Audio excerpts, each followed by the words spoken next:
Welcome to the first episode of Routes Through Pokemon Crossroads. I'm Ruby. I'm Shea Locke.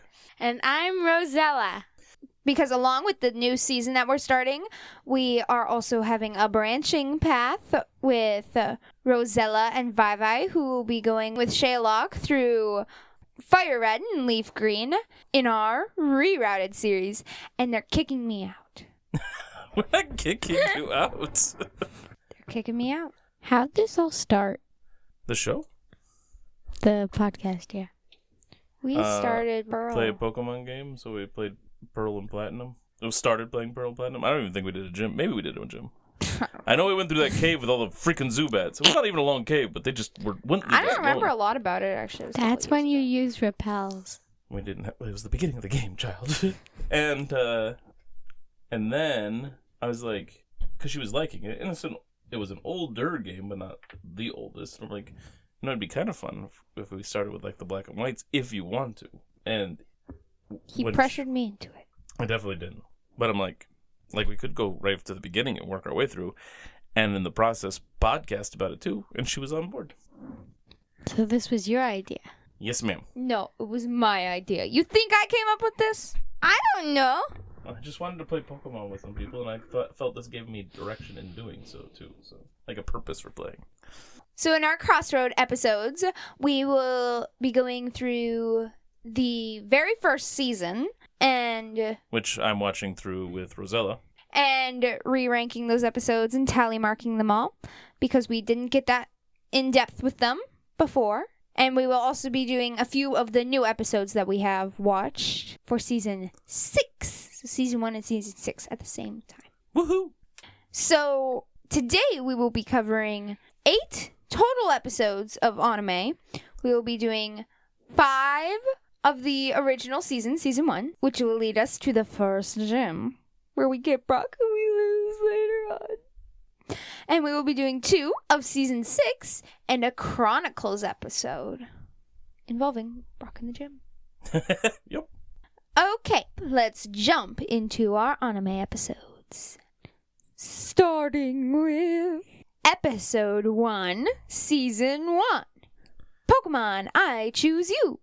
Or Pokemon Kimi ni Kimiata. Or Pokemon, I Choose You. But with an exclamation point, not a little thingy. A little thingy? You mean a comma? Oh, right, that's what it's called. But with an exclamation point, not a comma. So it's, the first one's Pokemon, I Choose You. And the second one's Pokemon, I Choose You. True. And, as you see, we start the whole show with only 2 exclamation points. So, I mean, that's the norm. That's the base. It's the norm for Pikachu to hate Ash. All right. This is how it all starts. Now, when Ruby and I started the podcast, we did do a general overview of what occurred in the anime over multiple episodes instead of discussing them more in depth on like individual things until like a chunk of the way through the first season. And once we started that, we didn't even start ranking episodes or tallying up all the fun tropes of the show until even later than that. So, this gives us a chance to start doing the original couple seasons, since we're also kind of revisiting the original stories in the games with Rosella and Vivi. Yippee. And so, Rosella, Vi, and myself will be continuing going through first season episodes, doing rankings and stuff like that, but I also thought it was good to have Ruby here to get us started on it and give us a good direction. At it all. Well, sure, obviously, but also because you are the main partner in all this before, so we don't want to go completely askew of what you would do. And we'll probably have a couple more Crossroads episodes as well. Okay. With me? Correct. Good. Well, otherwise it wouldn't be a Crossroads episode. Kicking me off the show. So we start off with the very first episode, and I gotta say, it was great to hear the best theme song again. It is the best. And then once that theme song is over, we get the Game Boy dinging sound when you turn on a Game Boy, which we heard just on our 3DS playthrough too, because they still had the sound when you started up, I think.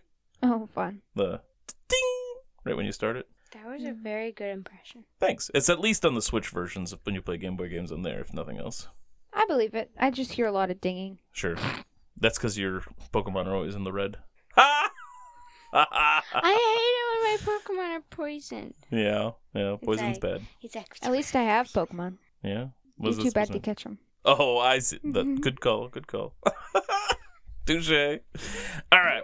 Anyway, now that we're done roasting each other, it was cool that they include the Game Boy ding in the show when they do the opening scene, and it starts with like the same kind of like the graphics and everything look like the Game Boy as well, where we see Gengar battling a Nidorino. But then all of a sudden it dives deeper into it, and the animation gains a lot of color, and the music goes from like Game Boy sound effects to like actual show kind of music. And we get a look at a huge Pokemon stadium. The Nidorino is called back, and the trainer, who is in the shadows but looks like he could be Bruno, sends in Onix. As it battles, we zoom out and see it being displayed on a TV in Ash Ketchum's room. Ash and the narrator explain who Ash is, and then the kid's mom comes in, scolds him for being up late. Ash is excited because he starts his life as a trainer in the morning. His mom relents a little and switches the channel to Professor Oak, who's explaining which 3 Pokemon will be available as choices for new trainers, which sends Ash to dreaming about all the starters, which also causes him to oversleep, so he has to rush into a panic to Oak's place. What kind of mom doesn't go and wake up their child? Jeez Louise. Make sure your child's up for something important. I would be there for that. Like, what the heck? It's up. Well, maybe she doesn't want him to leave. Oh, why? I don't think she even noticed he's around half the time. I thought Well, she definitely seems to well, maybe that's why she doesn't want him to leave, because out of sight, out of mind. Because that seems to be the case. Oh, maybe that's it. Or maybe she's just afraid of what Professor Oak might do while he's gone. What? Maybe maybe the relationship's more one-sided than we thought. We have a theory that, Oak and Delia get together. Oh, I know. Okay. I mean, it's pretty obvious, though. Like, obviously. Well, especially that one episode where it's like, I'll tell you in the morning or after breakfast or something. I forget what it was. And the other one went, like, even Ash questioned, like, why are you at Professor Oak's? And she's like, oh. Yeah. Anyway, so, yeah, Ash has to rush over to Oak's place in a panic. Once he's there, he runs into Gary, who has a cheerleader squad chanting his name. And I was thinking that we could call this our first recurring rival, since we know that Gary is a rival, and this is his first appearance, and we just count it whenever he's there. But I could also see argument for not counting it because it's the first appearance. Not yet, but he will be. He is a recurring rival. That is his name? Well, I mean, that is what he is by definition, because he is a rival that is a recurring character. So he is a recurring rival. But this is the first time. I know, but that's who he is. That's what he is. He's that rival. Although, in the future, we might meet rivals that we don't even know are rivals until later when they start showing up again. And we won't count them the first time. Although we can always just backtrack and be like, well, obviously that was a recurring rival, so we just up it by 1. So it's an easy fix in the future if that happens. No, they become rivals and then they become recurring.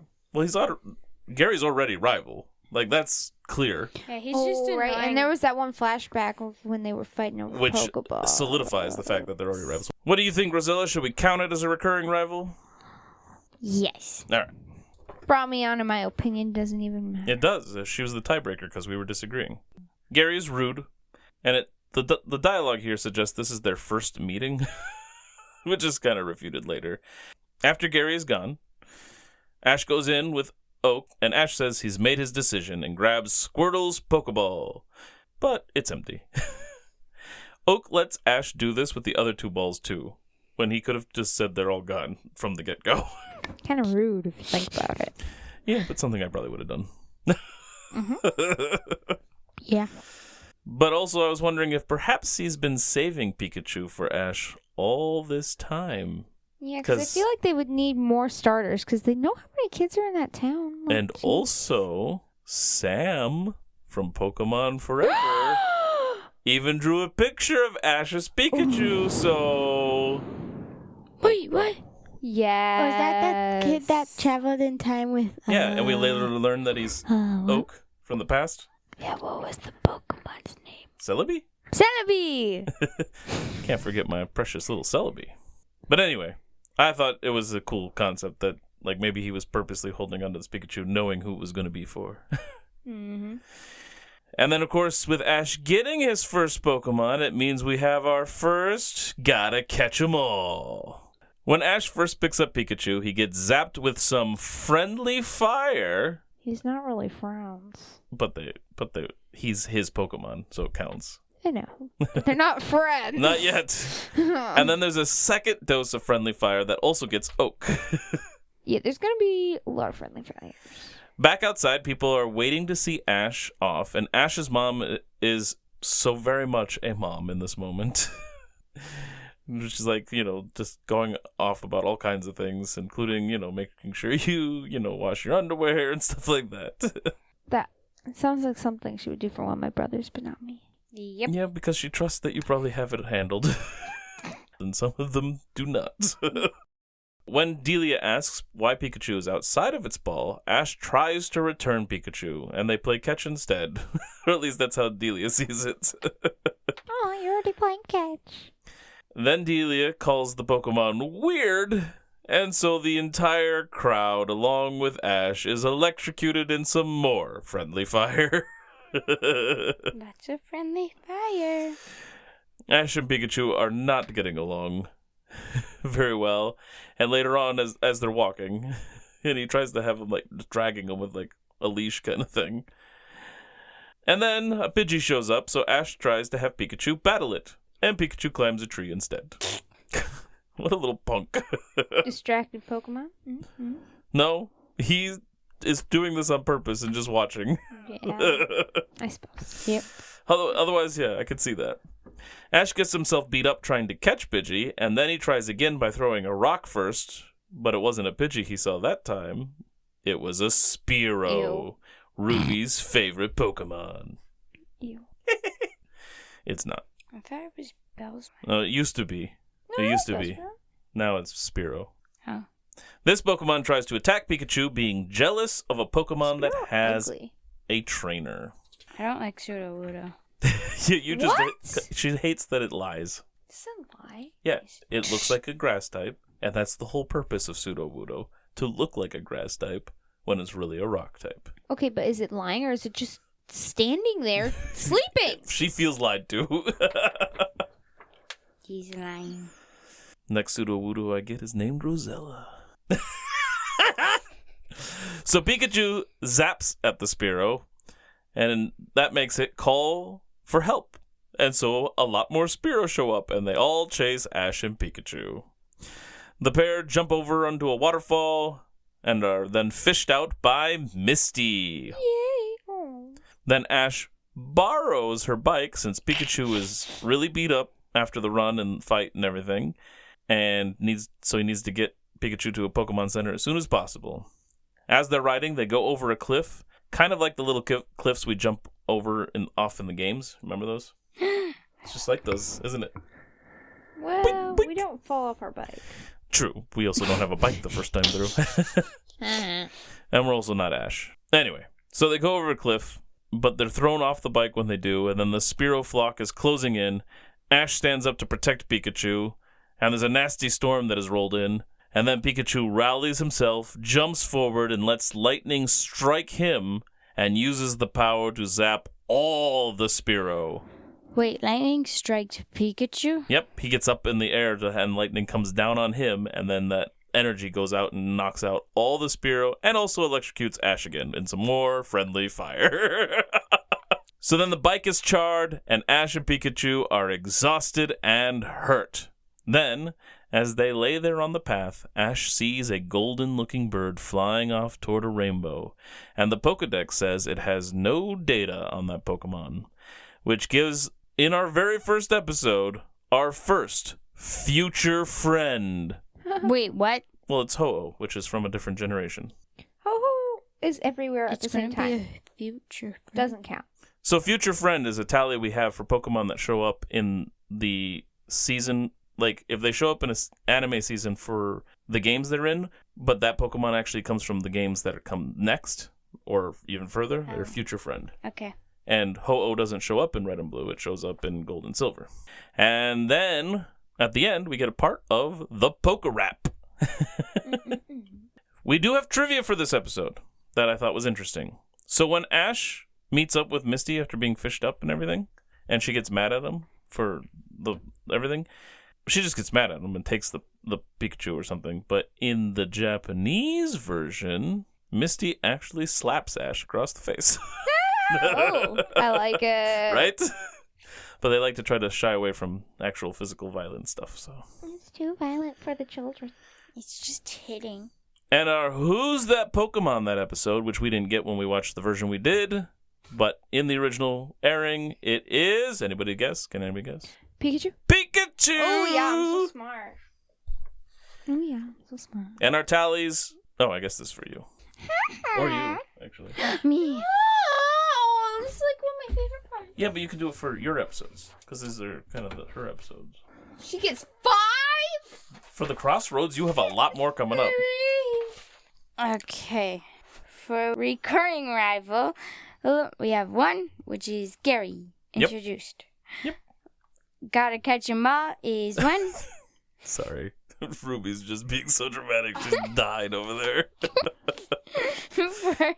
for Gotta Catch 'Em All, we got one. Ash gets Pikachu. Friendly Fire, we got 4. And it all comes from Pikachu. And a future friend, we have 1.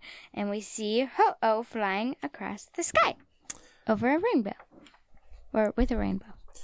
And now, it would be time to rank it. But it's our first episode of the season, so there's nothing to rank it against. No, I think it should go on top.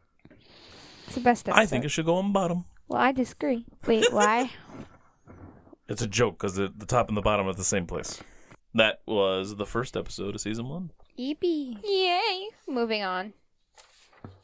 Oh, you sound so excited. Moving on.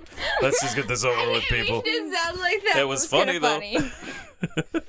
We'll move on to Season 1, Episode 2. Pokemon Emergency. Or Taiketsu Pokemon Center. Oh, Pokemon Center. Senta. I said that really good, didn't I? Yes, you did. Well, I've been learning Community Center from Japanese, and that's what it sounds like. It just sounds like community center. Community Center. Community Center. Community Center. Community. Anyway. Okay. Or Showdown Pokemon Center. How many exclamations? 2. Exactly, because it's the norm. Stop. Back off with your marker. And Taiketsu must be Showdown, then. I don't like you. That's not true. Says who? So this episode, we open with Officer... Back off. All right, you guys don't get to be on a show together anymore. I would never do that with a marker, though. Get that close, because if you had That was a pen. I know. No, I would never do that with a marker, because if I was like that, you move, it'd be color aligned, and you'd be very annoyed at me. I would be. Anyway, we open with Officer Jenny sending out an alarm in Viridian City to be on the lookout for suspicious-looking people who are known to be Pokemon thieves that have been reported around the area. And then she spots Ash, who is carrying Pikachu in his arms instead of a ball, and so he is suspicious-looking. She snags him just as he is next to a wanted poster for 2 individuals that we will learn are Jesse and James, with like their faces kind of covered in shadow. Shadow. Jenny mentions that Ash is the 4th person from Pallet Town to come through, meaning he's behind everyone, including Gary. Wait, who are the other... We don't know. We never know who the other 2 are.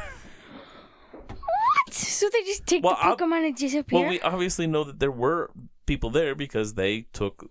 Like, all 3 Pokeballs were empty, right? Yeah, so the they 3... just took the Pokemon and left. And we never even learned who Gary took until the end of the Johto season, which is season 5. Took Charizard.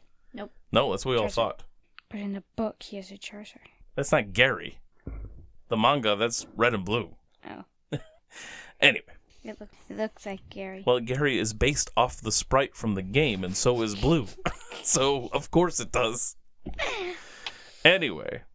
Once she confirms Ash is a trainer with his Pokedex, which apparently has his identification on it, she helps Ash get to the hospital on her motorcycle.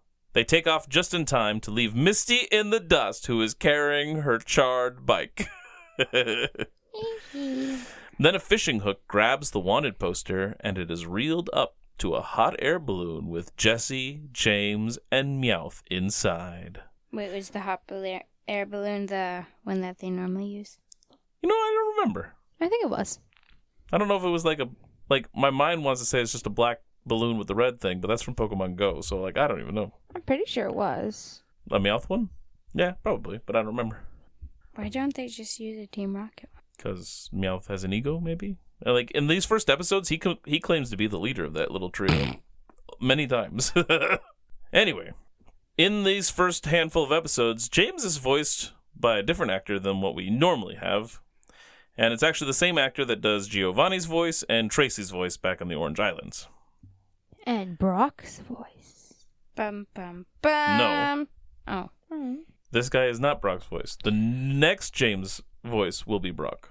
So then back to Jenny. She parks the cycle directly into the Pokemon Center, which annoys Nurse Joy. Pikachu is taken to get fixed up. While Ash waits, he decides to call his mom. And we learn that Ash's dad took 4 days to get to Viridian when he started his journey. And he will be so proud. So that suggests that his dad is still alive somewhere. Where is Which means he went to get the milk. So yes, just where is Ash's dad? I do not know. Delia doesn't let Ash feel sorry for himself. After the call, Ash notices the piece of art hanging up in the center that depicts 3 birds and an Arcanine. Oh, I'm like, there was 4 Pokemon on that, actually. There is 4 Pokemon on it. You are correct. This is likely the 3 legendary birds, Articuno, Zapdos, and Moltres. Arcanine isn't a legendary Pokemon. However, his Pokemon title, like, you know, they're like the shellfish Pokemon or the person Pokemon or whatever, things like that. The what? I think Jinx is like the person Pokemon or something. I don't remember which one it is. But anyway. Who's Jinx? The opera singer looking thing with the long blonde hair. Is she the one that kisses everybody? Yes, the kissy one. Anyway. But Arcanine's category is legendary Pokemon. So he's categorized in the game as like legendary, No, but he's not a legendary Pokemon. No, he's a tiger. Okay. What?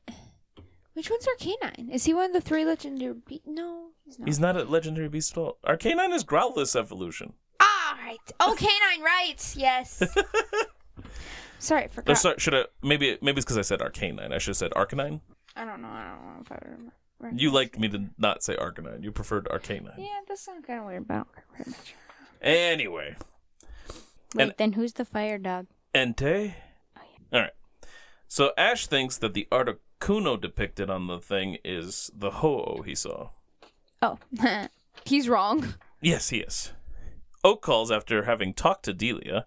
Oak says Ash... Well, so just a note there that after Ash got off the phone with Delia talked to Oak right away, so it's interesting. Ooh, and he didn't call Ash, he called the Pokemon Center, but Ash answered.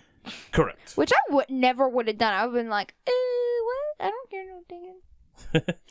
But Answering someone else's, it's probably like a Pokemon emergency that they have to go fix. Like, what the? You don't just go answer the phone at somewhere like that. Anyway, Oak, when Ash brings up the whole Pokemon he saw, Oak tells him that he couldn't have seen that Pokemon he thought he saw because trainers have searched their entire lives and not seen it.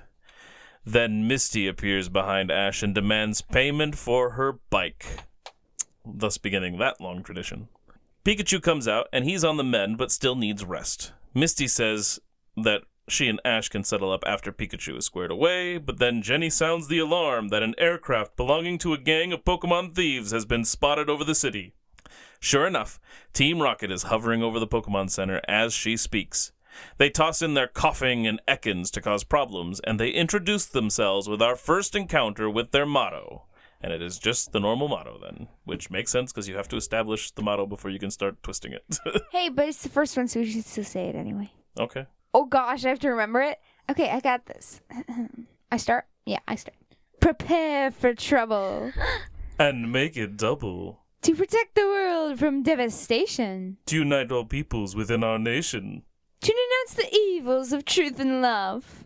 To extend our reach to the stars above. Jesse. James. Team Rocket, blast off at the speed of light. Surrender now or prepare to fight. Meow, that's right. Good job. See, I was so good I remembered it all. I had to help you with your lines. Oh, I'll leave all the surrounding information in there so they can hear the truth if that's how it's going to be. You're probably just going to cut me out. And I'll leave this part in too so that they know how you keep trying to twist everything and lie. The truth will be exposed. You're just cutting around the truth. So, yeah, they're going to hear how it sounds so twisted and I try to lie. You're just digging your hole deeper. Nobody's going to believe that now. All right. I've heard your cuts. I don't know why I still record You at this don't point. listen to them. I'm forced to record. People help me. Yes, I do listen. You just said, why do I want you to listen to them? But you haven't been listening to them. I listen to the bloopers. I have one blooper episode. I need to multiple find bloopers in it. Anyway, Joy starts sending all the Pokemon in the center to another Pokemon Center in Pewter City. Ash says Team Rocket can't have Pikachu, and they don't care because they are not interested in that pathetic rat. At the beginning. That's how it all starts, though. They have no interest in Pikachu. Team Rocket cuts the power, but a group of Pikachu that were in the center run on a circular treadmill and generate power. Emergency Pika Power. As the Pokeballs are being sent, Team Rocket breaks into the transport room, and Ash uses some of the Pokeballs around to try to bring in some help. First we get a Pidgey, then an empty Pokeball, then a Rattata, and none of them are helpful at all. I think Pidgey just flies off maybe, and Rattata I think runs off. So Misty gets involved and sends in Goldeen, and then returns it as a distraction, I guess? I don't know, because it didn't do anything either.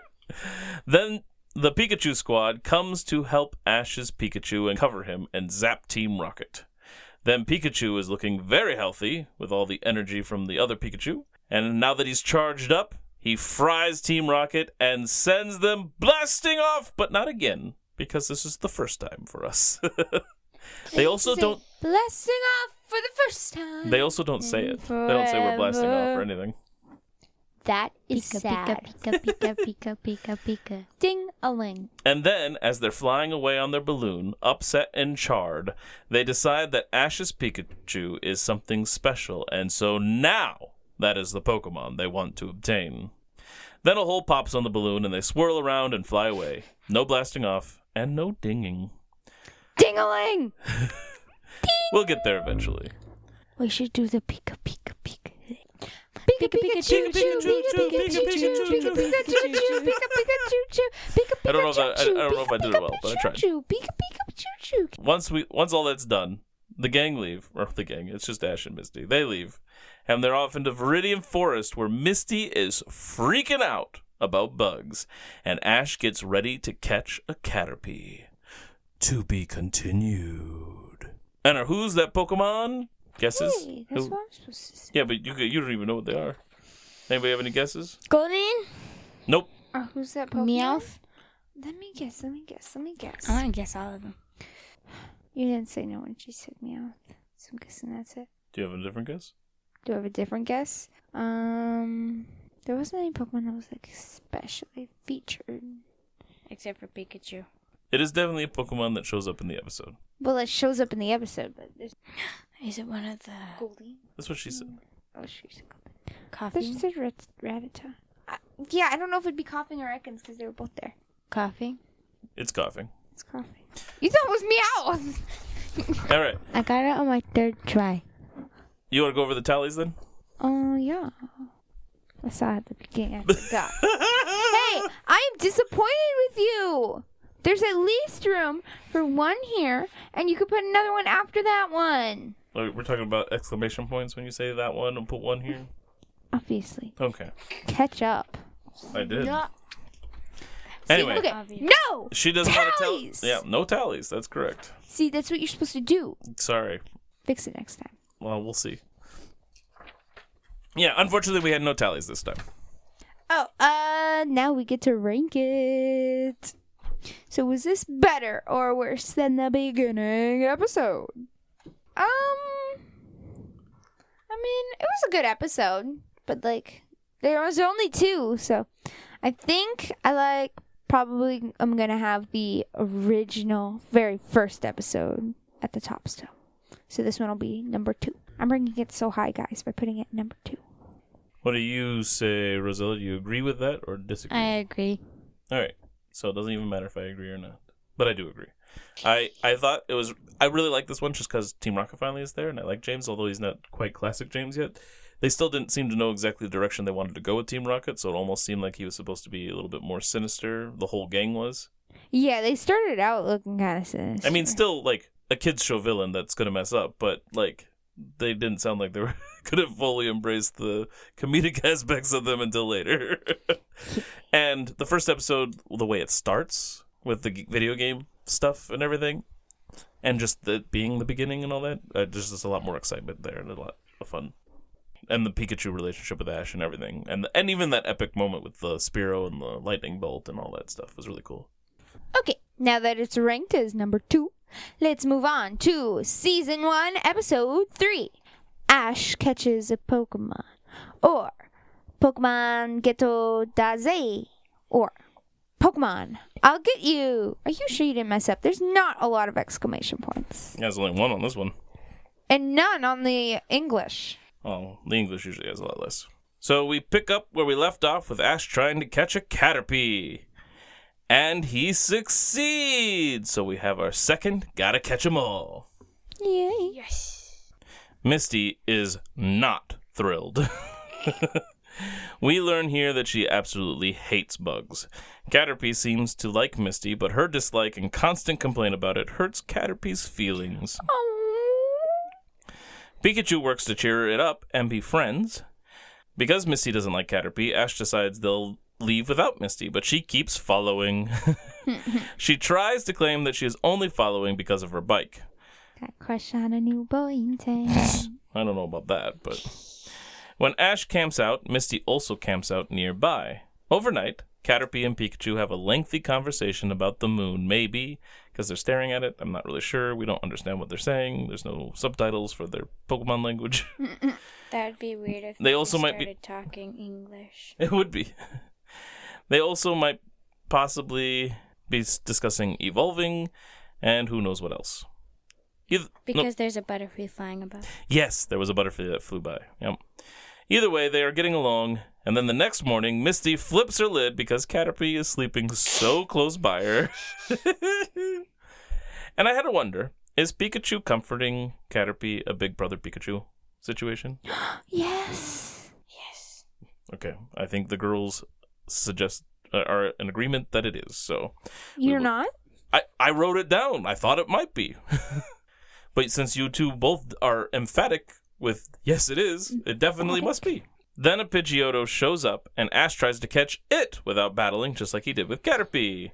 And Misty gives him a hard time. Then he stupidly uses Caterpie to fight it despite the fact that Bug is weak against flying types. It was kind of funny. I'm really glad that we're covering certain aspects in this, because they obviously were looking back to this season when they did the beginning of the Hoenn seasons. Why do you say that? We'll get there when we cover those few Hoenn episodes. Finally, he uses Pikachu to battle, and then he catches Pidgeotto in another Gotta Catch 'Em All count. While Misty and Ash argue, Team Rocket arrives with their motto again. They want Pikachu, and so they send in Ekans and Coughing. They splatter Pikachu in the eye so he can't see, so Ash sends in Pidgeotto. But when it gets beat up, Ash has to risk Caterpie, who was already beat up by Pidgeotto. But Caterpie string shots Ekans, Coughing, and Meowth, and then knocks them away. Team Rocket decide to run off, and Jessie says something that will become their exit catchphrase. It's time Team Rocket blasted off. Mm-hmm. So I was also thinking that we could possibly be calling this a catching catchphrase moment, even though it hasn't quite become their thing yet. Well, based off of last episode, and the motto wasn't new or anything. Actually, yeah, I think it counts. You think it counts? What about you, Rosella? Catching catchphrases is when they say things that are in their mottos or the catchphrase of the show, Gotta Catch 'Em All, things like that, and outside of their normal thing. However, it isn't normal yet either, so I can see. Wait, did we count Gary as being a recurring? Yes, we did. Then I think this should count. Okay, it will count. And then At the end of all this, Caterpie suddenly evolves, giving us our first evolution. And a second gotta catch 'em all? And a third, actually, gotta catch 'em all. Yeah, third, that's what I meant. Yep. 2 in like 1 episode for the same Pokemon, which is kind of odd. Yes, but that's the nature of the bug Pokemon because they evolve super fast. Anyway, and our Who's That Pokemon this episode? Ruby's already looking at the answer, so who has a guess? Sorry. It's okay. I feel like it's obvious. Caterpie. Caterpie! Good job! I couldn't figure out if it was like that bird or whatever it was called, or the Caterpie. No, Caterpie. All right, did you want to read us our tallies, Rosella? Gotta catch 'em all. We got 3, Caterpie, Pidgeotto, and Metapod. Big Brother Pikachu, 1, comforting Caterpie. Catching catchphrase, it's time, Team Rocket blast off. Evolution, 1, Caterpie evolves into Metapod. Whoop whoop. And now it's time to rank it in musical fashion. All right, Rosella, what do you think? Where does Ash Catches a Pokemon fit? Is it better than the last 2 episodes? Is it in between them? Or is it at the bottom of the 3? Well, I really liked the conversation between Pikachu and Caterpie. Me too, I love that. That was adorable. It was kind of surprising that he caught a Pokemon and then evolved that same Pokemon in 1 episode. And I think I'm going to say second. Do you have any arguments to that, Ruby? No, that's exactly where I was putting it. That's exactly where I was thinking it should go to. Because I also love the whole... I mean, it's a long conversation, too, for an episode like that. Like, to have no actual dialogue and just Pika Pika and Caterpie making noises. And I don't even know what he says. I don't think he says... Well, maybe he does say Caterpie. I don't remember. But also just the battle... Like, we got some lessons learned about, like, don't use bug type against flying type, which was accurate, which we don't always have accurate information in the show. And I also really like that we got to establish here that Misty really hates bugs. And so that makes Ash Catches a Pokemon our number 2 out of 3. Season 1, Episode 4. Challenge. No, wait. Challenge of the Samurai. Or Samurai Shonen no Chosen. Shonen no Shozen. Or Challenge of the Young Boy Samurai. Is this the one with the annoying boy and who says it's all Ash's fault, but it's really his fault? Yep. Oh, wow. One of my brothers? So after a recap, Ash and Misty are still in Viridian Forest. Misty is still freaking out from all the bugs, and Ash makes a weird pun dressed up in a cow costume, saying that it might have been a cowterpie that was creeping next to her or something like that instead of a caterpie. And I don't understand the pun. I'm sure there's some Japanese thing behind it, but I have no idea. Unless I do. Do I? Do I? No, I don't. Question of the century. I don't remember if I had trivia on it or not. All right. Ash tries to catch a Weedle after battling it with Pidgeotto, which was a smart thing. But he is interrupted by the samurai bug catcher, who later says it's Ash's lack of training that is to blame for Weedle getting away. And that's what starts off this whole situation. And yeah, just like you, I do not like this guy. I quite frankly don't remember the episode because I'm pretty sure I didn't watch this one because I was like, wait, I like that one. I'm sad I didn't get to rewatch it. And then you said I rewatched it. Anyway, he is looking for the final trainer from Pallet to have a Pokemon battle with, as he has already met Gary and the other 2. He also then later will blame Ash for the Beedrill problem too because of Ash letting Weedle get away. We should name the other 2. Oh, we could. Yeah, we should name them. They're probably all boys. You don't think there can be any girl power? Wow. Not in the first you are season. so sexist. Not the first season, because it's based on the first games, which had no choices. Fine. Both boys. Oh, we're naming them now? Sorry. Oh, can we Go not ahead. name them No, now? we can do it. Okay, let's think. You both come up with a name. Wait, what are we naming? The 2 Pokemon? nameless trainers. Oh, the trainer. Ash? No, we have Ash, we have Gary, and then there's 2 other trainers from Pallet Town. So, Misty, No. The who other are we 2... naming? The 2 trainers from Pallet Town. That besides Gary and Ash, there's 2 more trainers that came from Pallet Town. Bob. Okay, so we have Bob. Okay. Rafe. Rafe? R-E-I-F. Oh, okay. Bob gets Charmander. Nope, Rafe does. No, Bob. No, Rafe does. No, Bob. Who's Rafe? Where did that come from? Rearrange the letters of flame. No, wait. Oh, Fire. Fire. That's why That's why he Rafe has gets that Charmander. How I rude. wasn't trying to say that. I just felt like Bob was maybe more of a grass name. It wasn't Fire. Was that a good name? I like it. Bob gets Charmander. We'll never know. Anyway, now that we have names, apparently this samurai dude battled Rafe, Bob, and Gary already and lost to them all. I think we also learn later. And yeah, like I said, he's going to blame Ash for the Beedrill problem, but before we get to that, Ash and the samurai battle, and it starts out with Pinsir versus Pidgeotto. And Pidgeotto is defeated. Ash sends in Metapod and wins against Pinsir by using Harden, because the Pinsir's little spikes on its pincers break when it tries to punch through Metapod. Who's Pinsir, okay? Who knows? Then Samurai throws in his Metapod, and they both just harden at each other in an interesting samurai-type face-off, because a lot of classic samurai stories has 2 samurai facing off each other and not moving for a very long time in a showdown. But that's like kind of funny. It's just like Harden. Yeah. It gets so boring that Misty decides to sunbathe for a little while. Did she literally pull out something to sunbathe with?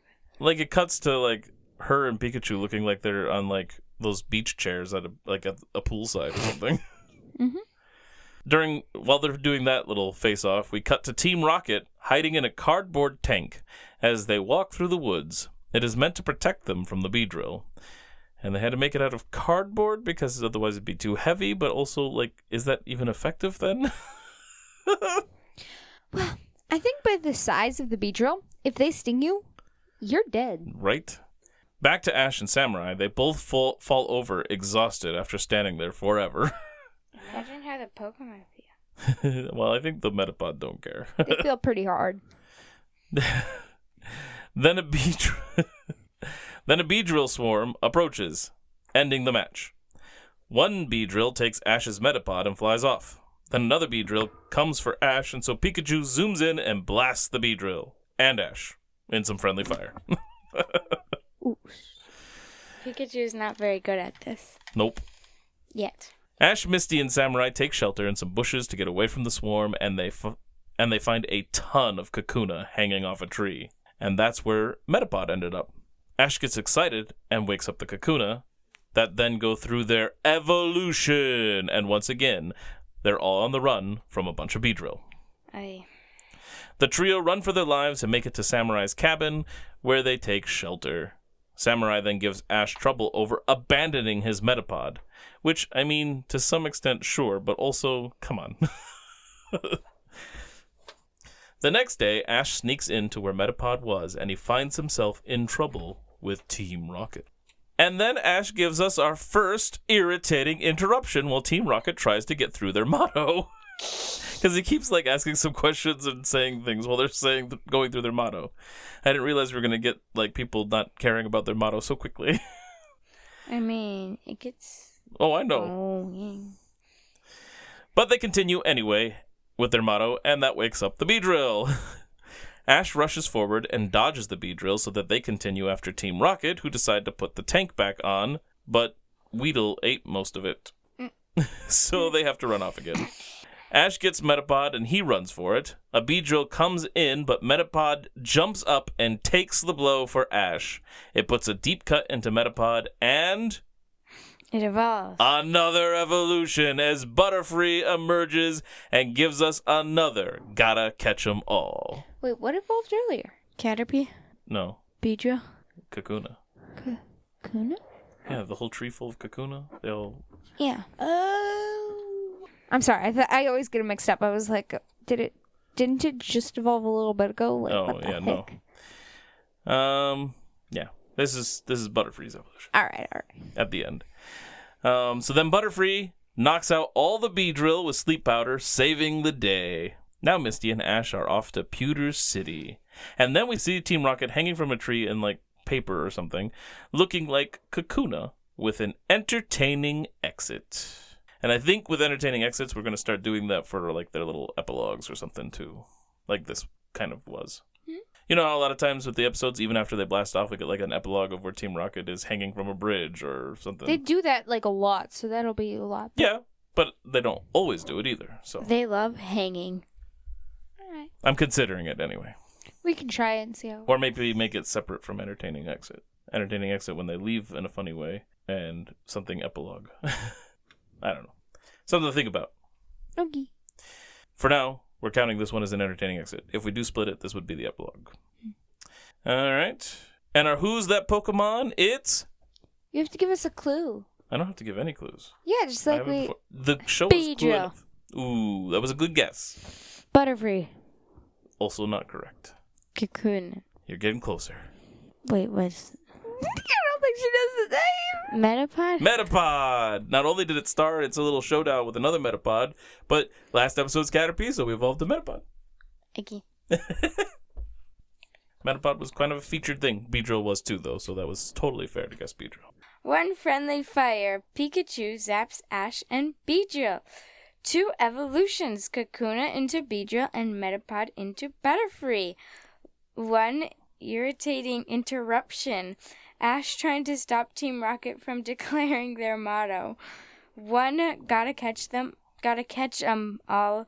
Ash gets a Butterfree. Yeah, 1 entertaining exit. Team Rocket hanging in a Beedrill/Kakuna tree. Yep. Now we gotta rank it. Like the bosses we are. Which makes it my turn, then. Well, I can tell you right now, my dislike of this kid puts it at number 4 for me. There were fun things about it. I did like the Samurai Showdown stuff and everything. But I hate that kid. that kid really brings this one down for me. Yeah. If you have some rebuttal, I'm open to it.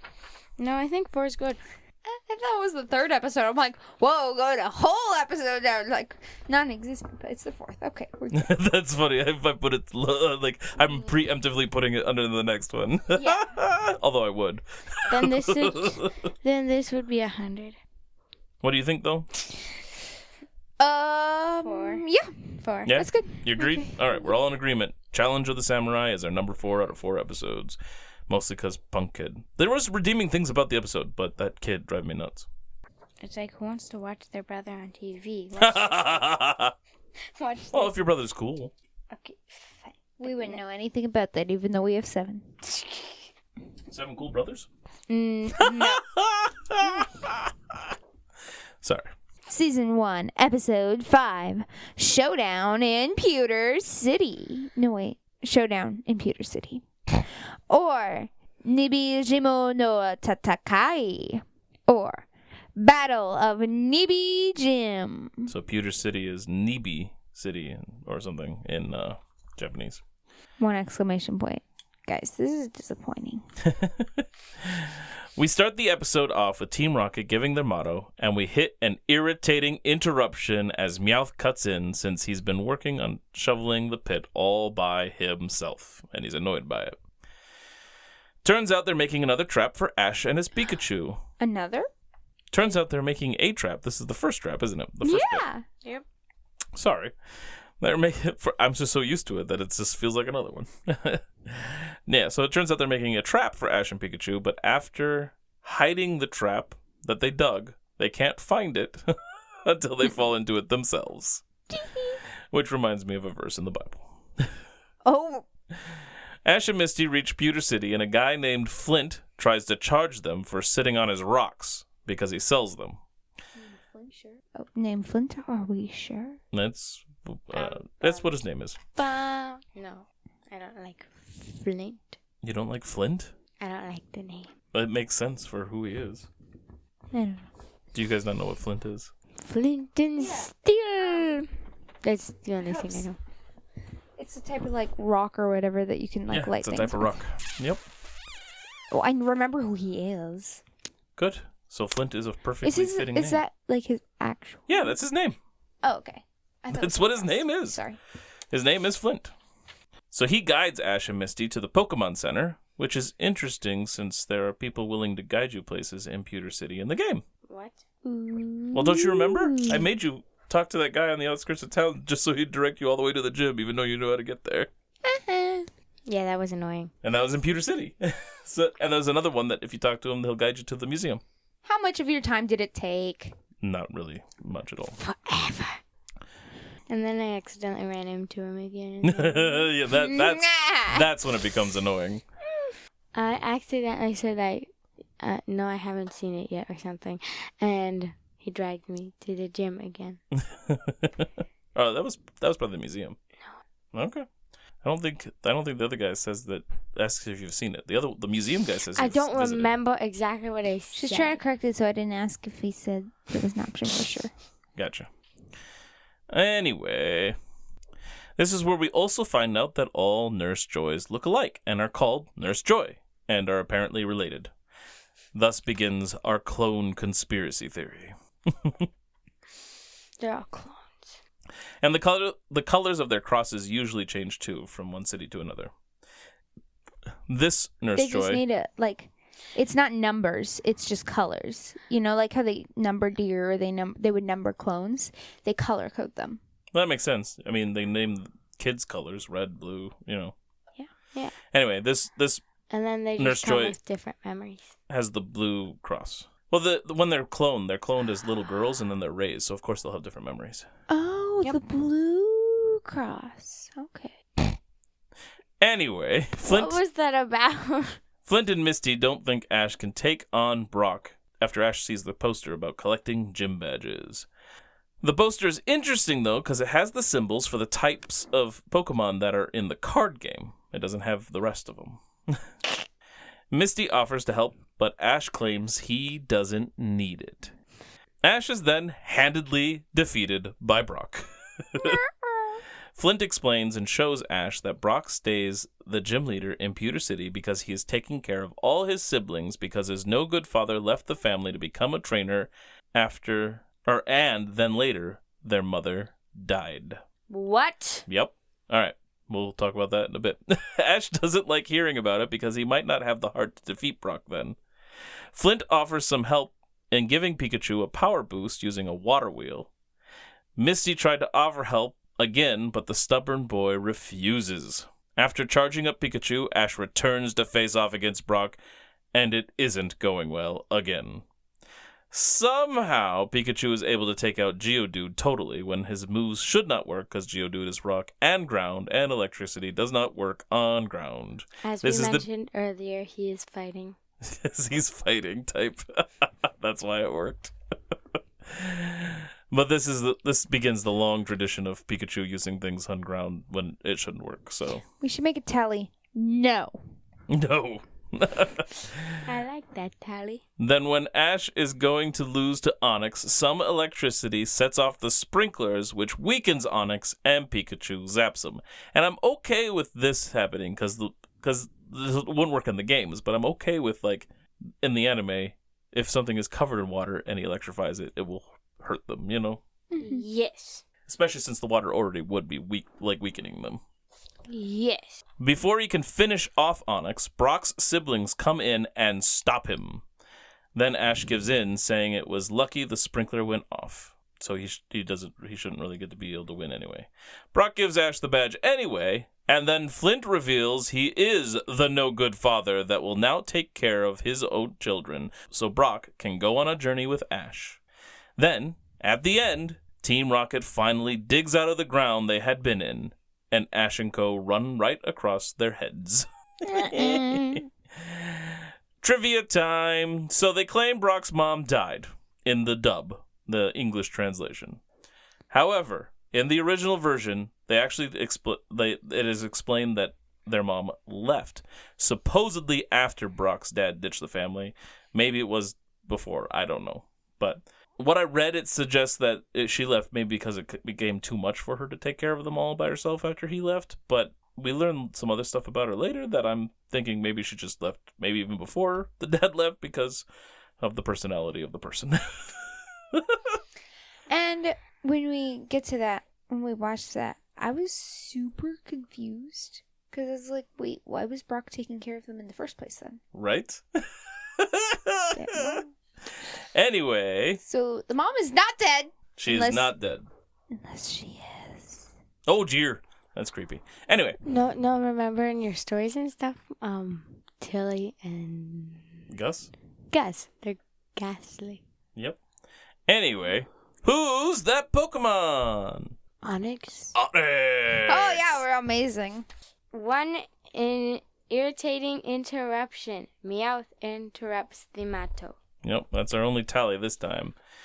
And that means that because we had 0 tallies to start with for this season, so now our tallies stand at 1 Big Brother Pikachu, 1 catching catchphrase, 3 evolutions, 5 friendly fires, 1 future friend, 5 gotta catch 'em alls, 2 irritating interruptions, and 1 recurring rival.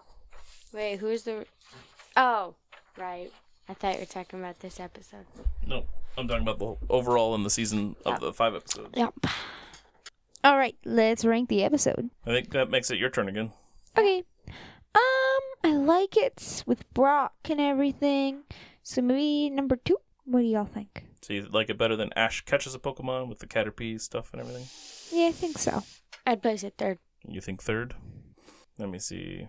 I definitely think... Yeah, it's probably better than Pokemon Emergency, so I have to agree with that one for sure. And it's not better than the first episode. That would put it at 2. Oh, wait. I was going based on this. Yeah. Oh, wait. Wait, what? She was not looking at the updated list, so she didn't know where everything ranked yet. 2 or 3. That's kind of where I'm at. Like I'm leaning towards 2 myself, actually. 3. Yeah, 2. Or wait, no, sorry, 3. I'm leaning towards 3 myself. I was gonna say 2 maybe, but like. Okay, so we are all in agreement. I was a little worried because I'm like, oh man, Ruby's not gonna be happy that I'm agreeing with the newcomer. If you had put it where I didn't want it, like if I had put it at 2 and you put it at 3, that would not be fair because I'm ranking it. That's true. You do have kind of final say on it. Thank you. What? Well, it was her final say. On that one because it was her turn to rank it. So her position holds more weight. Okay. We all get to rearrange some stuff, limited rearrange stuff at the end of the season. Do I get to help rearrange stuff at the end of the season? Even though I won't be here for all the episodes? You'll definitely be here for the end of it to help mess around with stuff. I'm going to be here, right? Of course. No.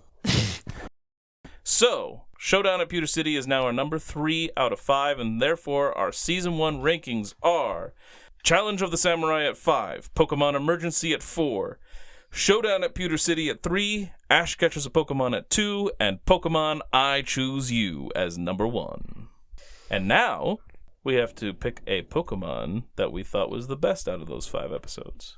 And you think of it on your own, which one stood out to you, what was the coolest to you, what you enjoyed the most. Think of it, and I'll count us down, and we'll all say ours at the same time. I got it. I know it. It's not hard. All right, I think I got mine. Are you ready? Yeah. All right. 3. Wait, again. Oh. Okay. 3, 2, 1. Pikachu. I knew you guys were going to do Pikachu. How'd you know? Because you said it was easy and obvious, so I figure you're going with Pikachu. Okay, sure, like Caterpie was featured and everything. That was my... That's all good. But, Pikachu, yeah, we just get him. And I've never chosen him for a different Pokeball because even if he is used well, I choose like a new Pokemon. Yeah, no, it makes sense. And I don't choose the one he always has. So this is like the one time I'm going to catch Pikachu. I almost went with Pikachu, but for me, and this might be slightly wrong way of thinking about it, or arguably cheating maybe, I don't know. But Caterpie, the episode where he got to talk with Pikachu, and I mean Pikachu was the star in that too, obviously. But then just like his evolution into Metapod and as Metapod defending and the whole showdown, which of course is not Caterpie anymore, it's Metapod, I understand that, but it's the same character. And then of course Butterfree taking out all the Beedrill with Sleep Powder was just really cool. So I like that whole arc of Caterpie.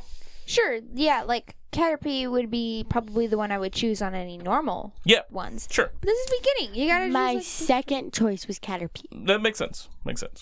All right, so we got Pikachu in a Great Ball, and Caterpie just gets a Pokeball. Oh, that's really mean. Your face is mean. And so now that we finished with our first 5 episodes of our Kanto episodes, now it's time to move on to our Hoenn Season 6 ones. Getting rid and forgetting all about Misty and Brock. Yep. Yeah. Episode 277, or Season 6, Episode 1. Get the show on the road. Or Aratanaru. Daiichi. We have to say it with more emphasis. Wait. Yep. Okay. Aratanaru Daiichi. Aratanaru Boken. Or a new land. A new adventure. Guys, there's 3 exclamation points. In case people couldn't tell why you were so excited and loud. So after leaving off on a cliffhanger at the end of last season, we finally find out what is happening with Pikachu. Oh wait, no we don't. We see a bicycle, and on it is not Ash, but some girl that looks like the female sprite from Ruby, Sapphire, and Emerald. She introduces herself as May, 10 years old, and visiting her dad's friend, Professor Birch, so she can get her first Pokemon. Apparently, this is our new main character, and we've given up on Ash's storyline.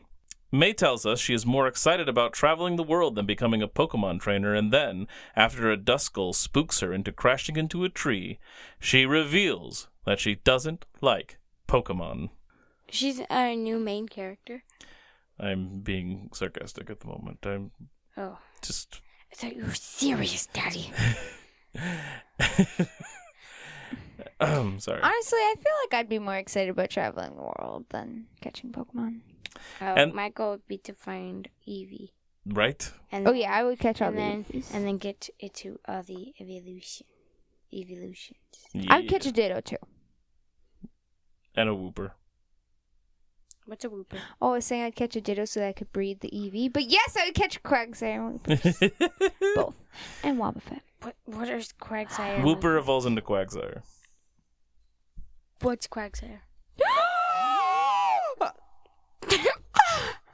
Only somehow, for some reason, one of Ruby's top favorite Pokemon.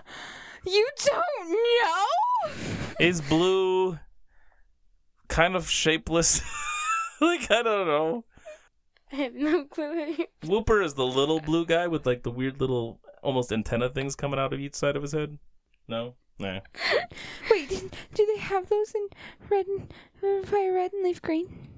Fire red and leaf green is Kanto, not Johto. So it only had the first 151. Wait, they don't have Whoopers back then? No.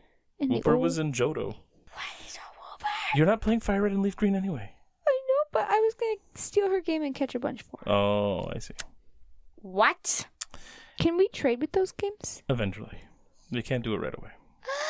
You can? Yes. Oh, wait, but you still can't trade Quagsire back to them, can you? I actually think because they were made with these other games. They're new games as well. They came out after Ruby, Emerald, and Sapphire. Anyway, so May ends up at the top of a cliff overlooking the sea, and there's a boat cruising into port. And then it is time for an all-new theme song. No. The theme song does tell us some things, namely that it's still Ash's adventure, so I was kidding. May is not our hero, our main character. So you can all rest easy on that. We also see that he and May will be traveling together, and so will Brock. Yay. It seems, at least. About Misty. And apparently some kid in glasses. I don't know who this kid is, but He he's looks obviously really younger. small. He's a nerd. Team Rocket is still around, and we get hints at Team Aqua and Team Magma. The final shot of the group also shows the 3 starters, and it seems that Ash will have a Trico, May will have Torchic, and Brock will have Mudkip. And that's not just it, but they, like, when they're in it, like, Ash sends out Trico to battle, and then, like... Oh, yeah, I forgot he does that, but, The other two have the Pokemon with them. Brock also changed up his outfit, just like Ash did at the end of last season. Back to the show, we see the boat again, and the narrator returns. We find Ash is on that boat, and Pikachu is still not doing well. Poor Pikachu. Pikachu's dying. What did you think of the new theme song, Ruby? It's not bad. Like, I think it's pretty good. It's like a good song to sing along to or whatever. I don't like the whole start again. I don't want him to start again. I kind of like that they cover that, though. Like, they're basically explaining what he had made, what his decision was. Like, he is starting kind of back at the beginning, right?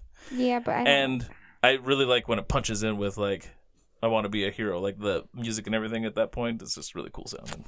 Yeah, clearly. Have your squiggly lines. My squiggly lines? Yeah, go.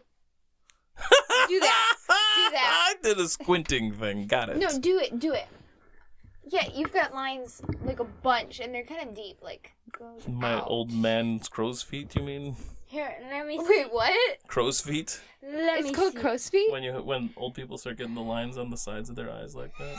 You can't see them without your squinting, but when you're squinting, yeah, you have like, and you're like, I wanna be a hero. I wanna be a hero. Like that. Thanks for the mocking tone again. I wasn't mocking you. The tone is mocking. You think you sound like that? No, that's why it's called mocking. No, that's why it's called mocking.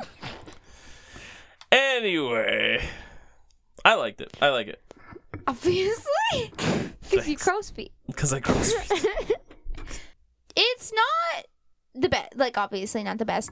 And it's not better than some of the other ones, but it is better than some I was of the just other going to say, I ones. think it's better than some of the other ones that we just went through. But also, there's some that are definitely better than this one. Right? And not including the main theme song, obviously. Obviously. That one's always on top, it The seems. beginning theme, like the original, is the best. But Yeah, this we all one- feel that way. This one is good. Good. I'm glad you like it. All right. So, despite there not appearing to be a port in the game for Little Root Town, this port that this boat goes into is Little Root, according to the announcer. Elsewhere on the boat, Jessie seems super melancholy, and it sounds like she is also familiar with Little Root Town. She is. She explains it. Yeah, she complains about how they never found success. Oh, then she complains. What do you mean she explains it? She tells James about how she used to be in Little Root Town. She doesn't explain that, though. Like, we don't get anything beyond the fact that she's been there. Yeah. So she has used to been there. She has used to been there. Anyway, she does it. She complains about how her and James and stuff have never found success. And she asks if they have ever truly blasted off at the speed of light. In a catchphrase! Because they have. Many times. Yeah, but not truly in the way they mean. See, you're really happy and enjoying yourself, and I like your old crows. You like my old crows. But this is what your forehead and eyes look like. Interesting. Well, I'm glad you enjoy it. It gives you your visual percentative. Made up words. Got it. Okay. A visual representation. Sure. Okay. Anyway. Sorry. When Ash finds out there is no Pokemon Center in town, he tries to get to Professor Birch. After Ash has waited a while, Professor Birch shows up and takes Ash and Pikachu to his lab. We learn that Pikachu is sick due to being exposed to a magnetic field with the giant magnet from the last episode of last season. They even flash back to it. Professor Birch uses a machine to help drain some of the stored energy in Pikachu, but it becomes too much and the device explodes.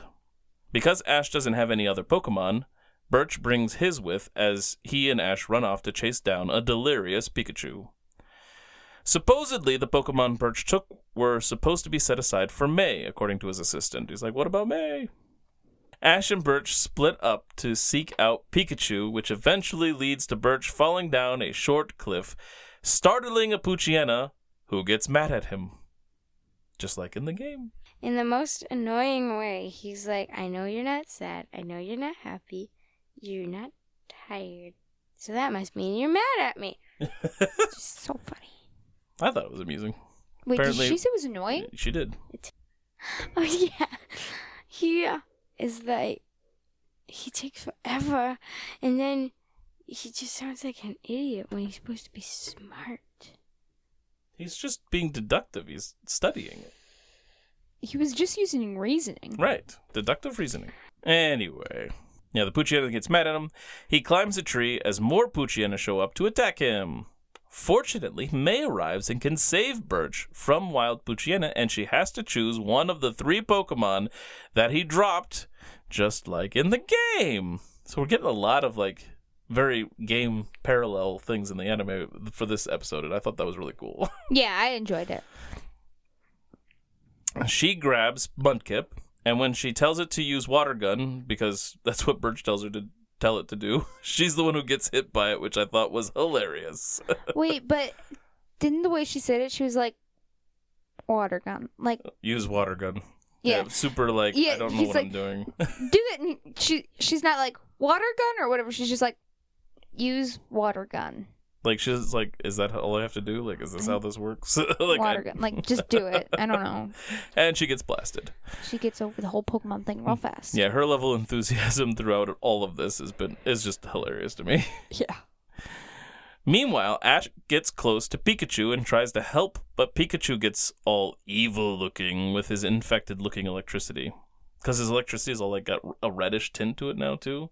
Which, like, red usually indicates, like, an infection in your arms and stuff. Mm-hmm. So I thought, like, it's weird that his energy looked infected.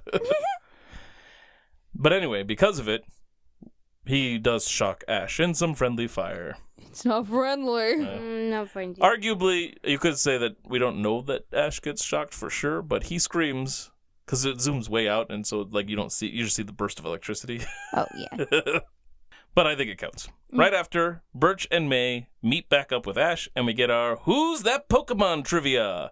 This Pokemon blinds its prey with bursts of light. So see, now you guys got trivia and clues. Does anybody know based off of that? Is it in this episode? Nope. Oh, can It blinds foes with bursts of light? Like, It's prey. The Pokemon blinds its prey with bursts of light. Like, from its body, or is it move? It doesn't say. You have to tell me. Well, Is it a move? Or a lot of the moves come from the Pokemon's body anyway. I mean, yeah, but, like, is it like an attack? There's like, definitely, I mean, I'm sure it is an attack, but it's definitely a part of the body too. Okay. I'm thinking maybe like a Chinchou or something, because they've got little light. You're very close. It's actually Lantern, the evolution of Chinchou. I was actually about to say, because we were cut off by the thing coming off, but I was about to say. What's Chinchou and what's Lantern? Chinchou is a little blue Pokemon with 2 little light coming off of it, and then it evolves into like the angelfish thing with the 1 light coming off of it. I was going to say Chinchou, and I was. You know, like the creepy fish that are deep in the sea, Oh, and then and they have use the little light. they light to lure things in. Yeah, but these are guess. prettier than that. They eat them like this. Yes, everybody can see that. All right.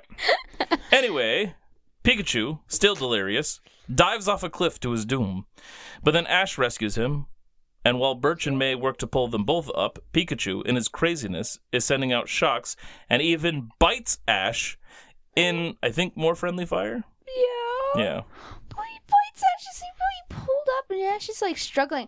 Ash must have some like pretty strong upper body strength, because he was holding onto the rope with one hand. and Yeah, holding he Pikachu. bit him like I just showed you. Adrenaline, and also, when you're younger, it's easier to hold yourself up, because you're usually lighter.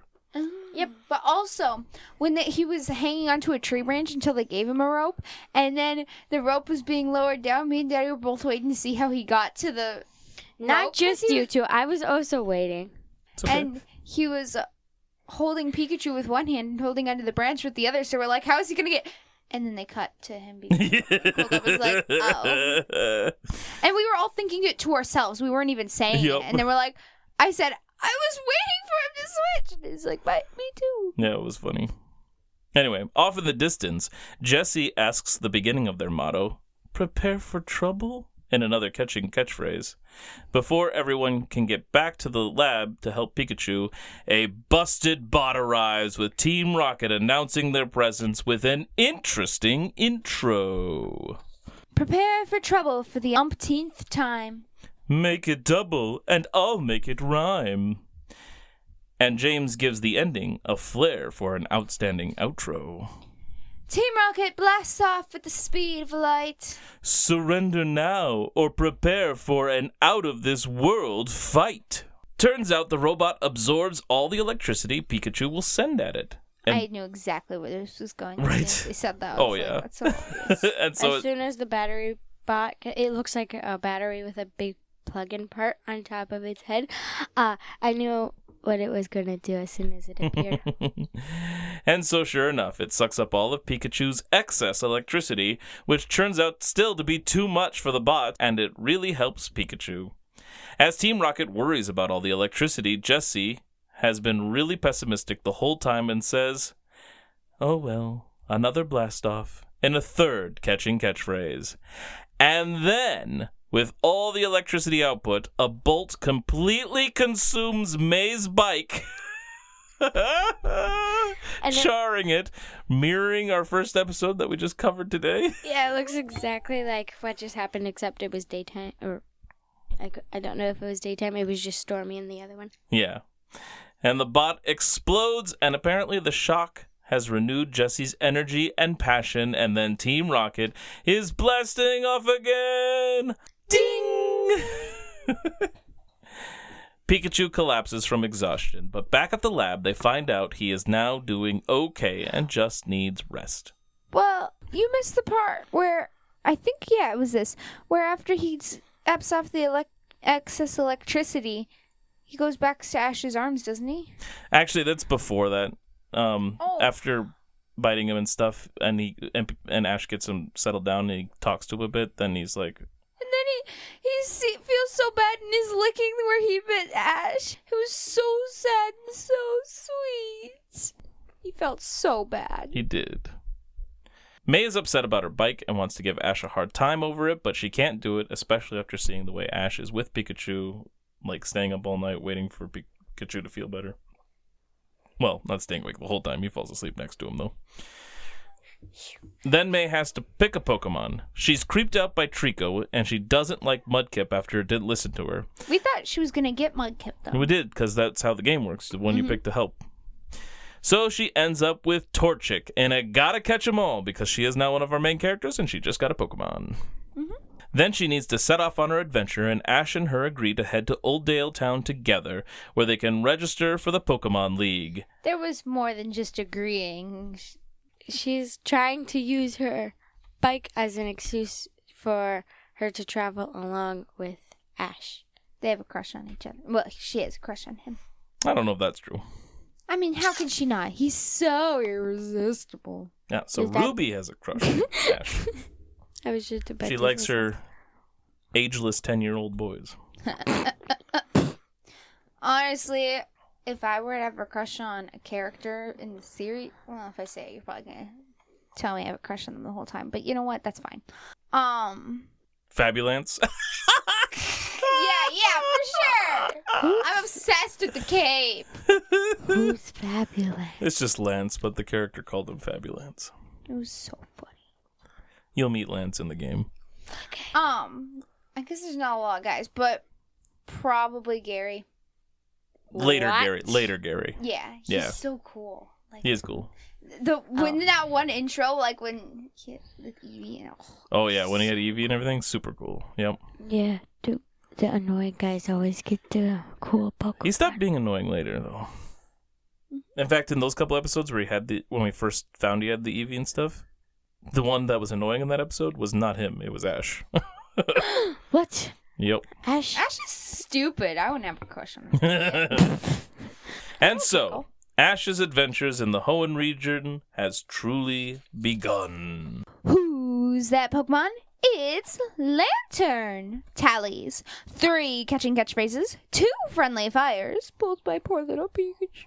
Yep, zap and bite. 1 busted bot. An interesting intro. An outstanding outro. And an and a gotta catch 'em all. Now we rank it as top number 1. Yeah, it's the only episode for that season, so it's just by itself. But it's not a bad one, so it's not last. It's best. Okay? Okay. Okay. Okay. So, now that we've sort of ranked it, it's time for Season 6, Episode 2. A rune with a view? A ruin with a view. A ruin? It's a play off the term a room with a view. A ruin with a view. Or Kodai Pokemon to Nazo no Gundan. Or Ancient Pokemon and Mysterious Teams. You know what? You should have me read the titles every time, and then you should have, at the end, like, how many exclamation points there were, so people have to guess by how I read it. How many exclamation points there are. We could try that. We should do it! All right, you guys have a new test coming up, people. How many exclamation points were there? So, Ash and May are on their way to Old Dale Town, and May is struggling to keep up. Ash wants to run the rest of the way, but then May uses her damaged bike to get Ash to slow down and go at her pace. As they continue along, they come across an Azurill, a new baby Pokemon for Hoenn. So no longer a future friend. Right. May wants it and tries to catch it, just like Ash used to try to catch his Pokemon, which we covered this today with a different episode from the beginning season, the first series. You know, without battling. The Azurill escapes, and so May... and Ash plays the Misty role in this, too. It's like, you gotta battle it and weaken it. And she's like, I know. Just like he was. It's just really funny that it mirrored all that. And we covering it all together. Anyway, the Azurill escapes, and so May throws in Torchic, who has to chase the fleeing Pokemon. Soon, Torchic is completely defeated by an onslaught of attacks from Azurill, Marill, and Azumarill. So the whole evolution chain. So no new Pokemon for May, and now Torchic needs to be healed. As they near Old Dale, they come across some ruins on the outskirts of town, and a guy called Professor Alden explains he is studying them.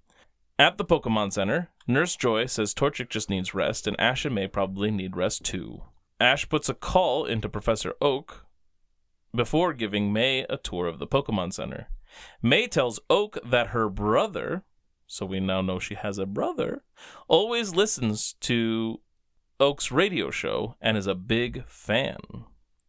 Meanwhile, Team Rocket is in a random phone booth in the middle of nowhere and on a call with Giovanni, who is surprised to hear they are in the Hoenn region. He informs them Team Rocket doesn't have any operations in Hoenn and wants Team Rocket to fix that. Well, I mean, that's what he tells them. He doesn't expect much from the trio, of course, and figures this is his chance to learn about the operations of Team Aqua and Team Magma. While giving a tour of the Pokemon Center, Ash and May overhear some other trainers talking about a new gym leader in the Petalburg gym, and Ash asks who it is, but before he can get an answer, May pulls him away. Super sus. Did you just say sus? Yep. Fix it. Say super suspicious. Super suspicious. Say it. I'll say normal. super suspicious. No, say super suspicious. She took care of it. No, say super suspicious. Super suspicious. Now I'm editing this episode. Good luck.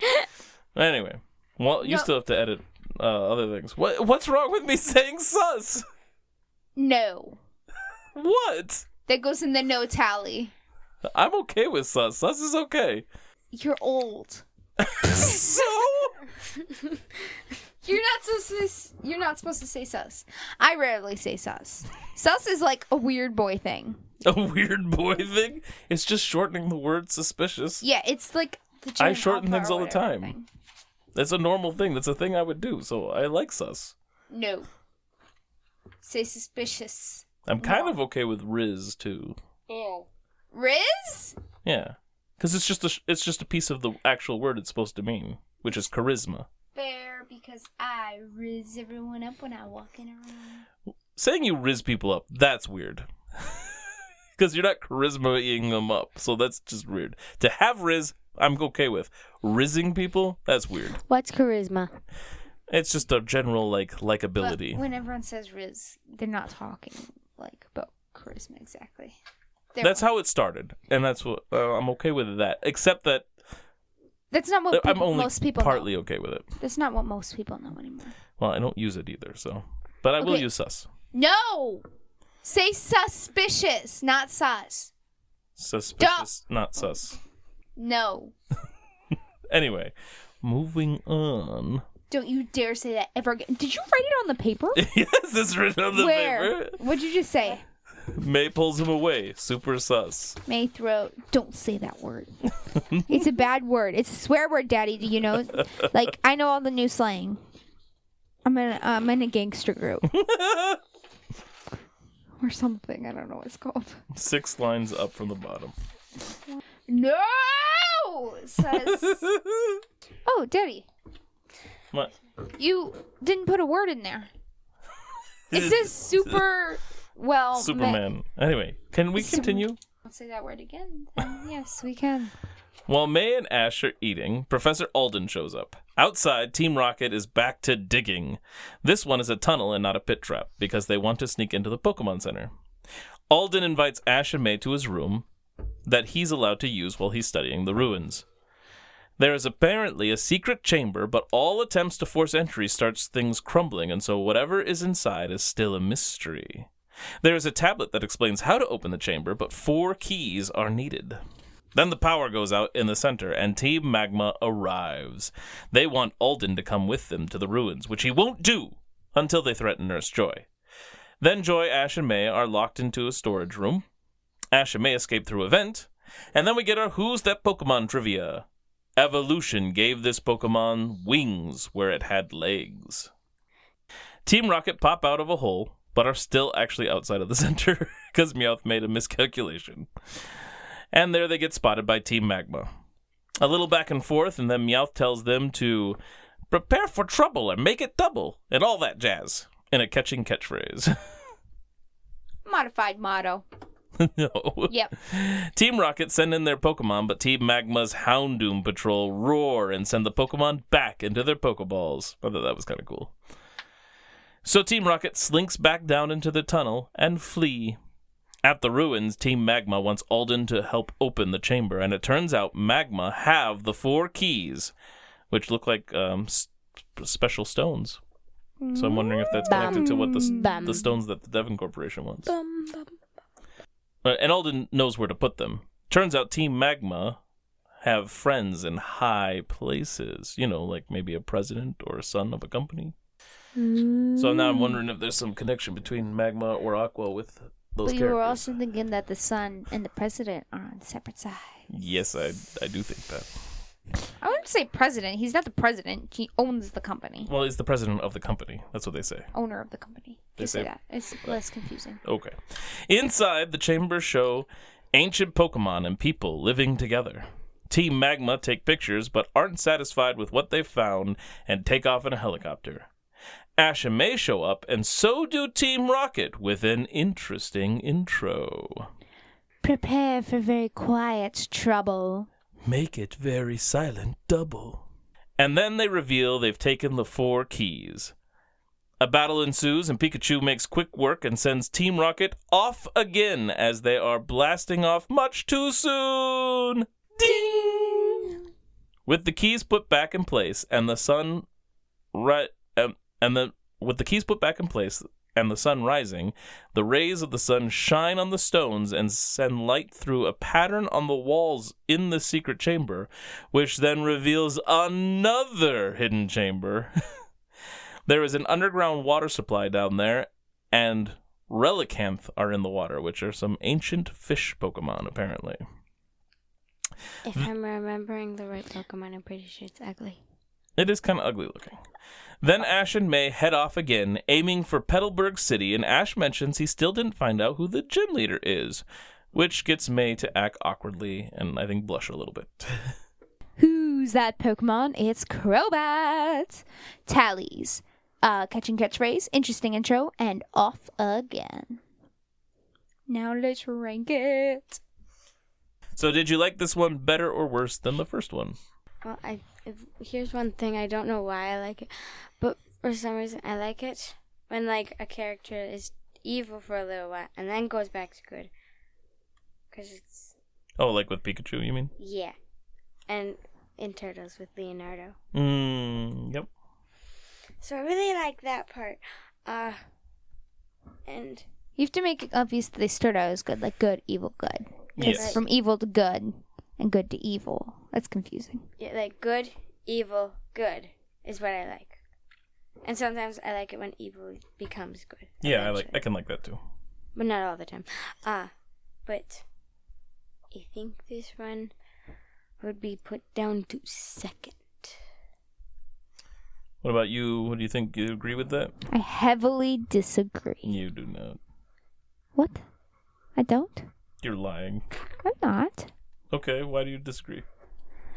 This one, I really like when it brought in the Stones and having Team Magma here. And it was really funny. Like, Team Rocket was even funnier in this one. And I like the whole... How long are you going to do this? Until you believe me. But I'm not going to, so the trick isn't going to work, because I could see you're bursting already. Hey, I did pretty good, though. Like, You did decent, but I didn't believe you from the get-go, so... obviously. But if someone, like, was on the edge... Oh, and sure. was Oh, for sure. I'm convincing. Yeah, you're pretty good, but okay, so you agree with Rosella? Yeah. Okay, me too. Yes.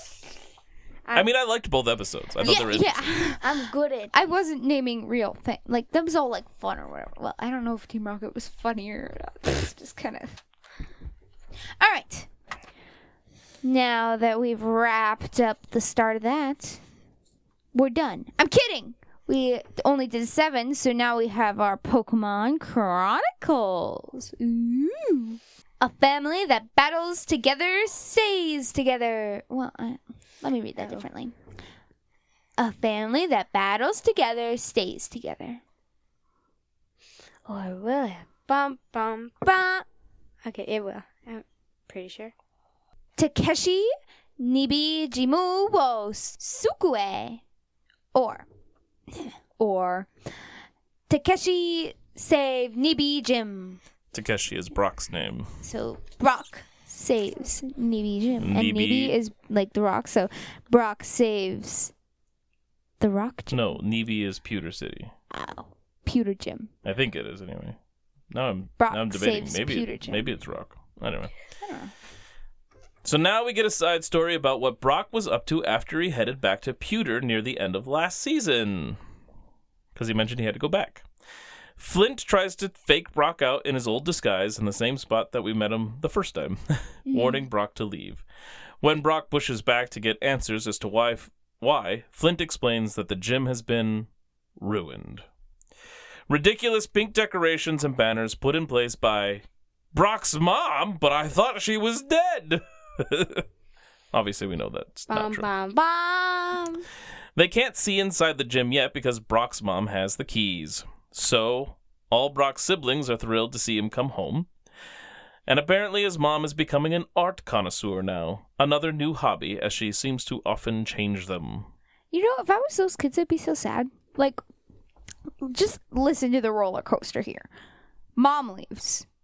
Dad leaves. You have your big brother. Your big brother gets replaced by your dad who left you before. Yeah, you have to accept that. And then your mom comes back and ruins the gym. Like, what the heck? Those kids are like, they have trauma. I'd never leave my room again. Yeah. So, although Brock mentions the last time he was there, suggesting he'd been back to visit other times. At this point, Brock mentions the last times he had visited. She had different hobbies, but like he wouldn't have been back because he was with he Ash the said whole it time. like that. It sounded like when he was there before, like when he was a kid. It sounded like when he was like he'd been back to visit. Sorry. But maybe I misinterpreted. I heard it as that, but you probably heard it right. But either way, like yours would make more sense, but the show doesn't always do that. So No. back to the gym. Inside is also terribly decorated, and there's a lake in the middle of the rock gym. Yeah. All of his mother's water Pokemon pop out of the lake, and among them is a Vaporeon, so we get an evolution. Evolution, although it's not my favorite. Still, we got an evolution. It's the mermaid one. Brock's siblings, and Dad have supposedly tried to talk the woman out of all of this and reason with her, but she is beyond it. Brock has his dad battle his mom for control of the gym. If the mother wins, she says Brock's siblings all need to become water trainers too. And Flint loses. Flint and his wife reminisce over their first battle, which is how they met.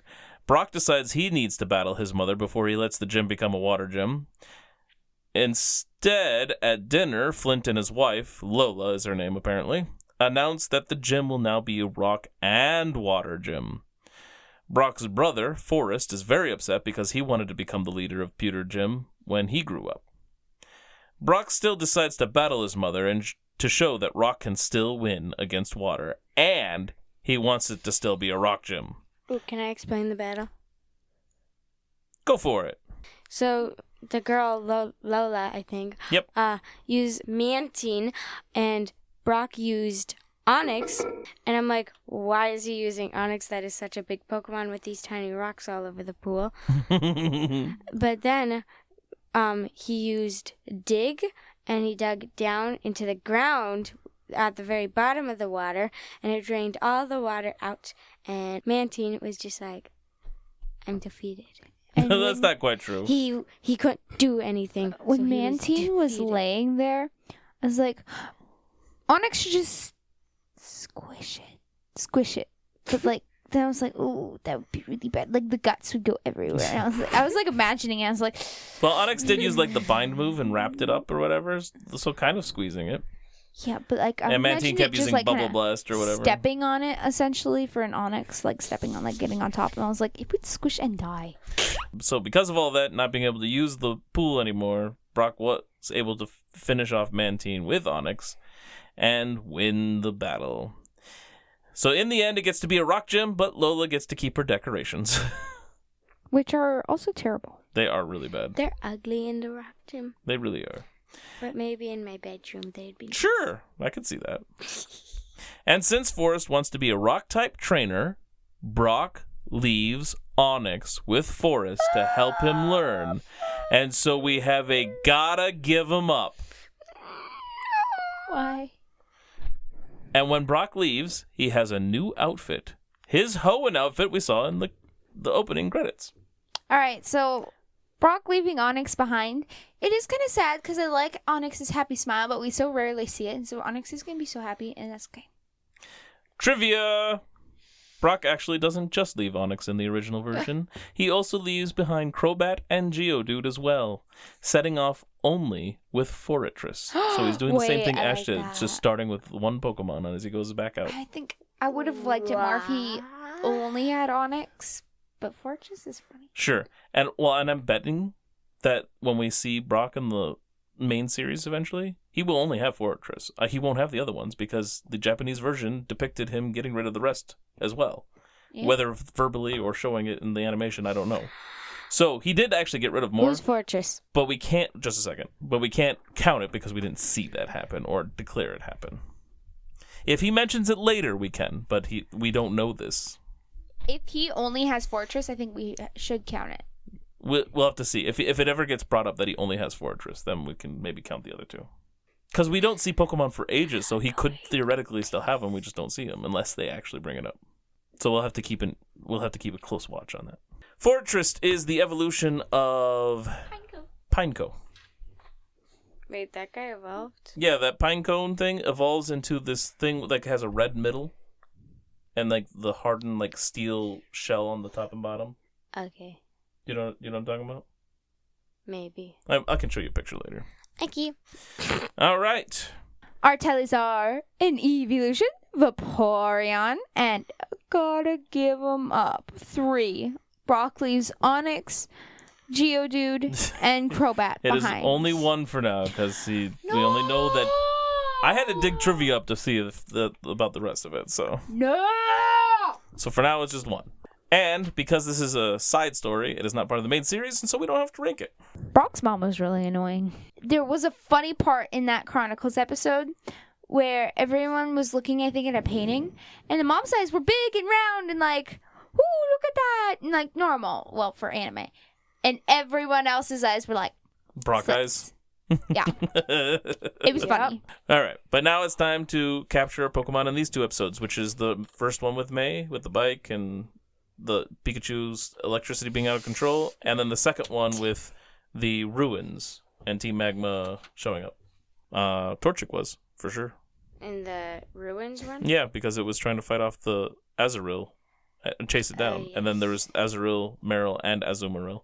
I feel like I would say Pikachu, but I already said Pikachu because Pikachu is like going crazy in that one. And the other one, yeah. Oh, I'm really debating between 2. Are you debating between 2? I'm just trying to think if there's another option. I think I know which one I want to pick. But I'm trying to think through the other possibilities. Yeah, I think I know who I want.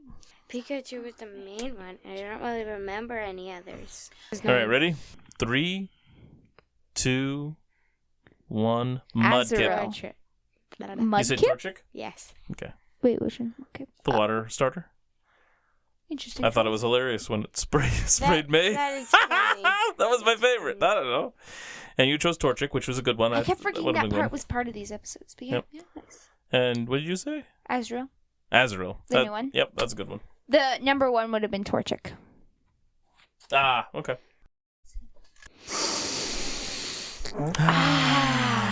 All right, we're all opening Journey Together packs. I'm doing N with the Zoroark with him. I'm doing Lily with Clefairy. I'm doing I know where the belly boy. What? belly boy. Belly Bolt. Oh, it's close. That's close. Belly boy. It's Belly Bolt. Belly bolt. Okay. Who goes first? I'm gonna leave it up to you two. Ruby goes first. Okay. Okay.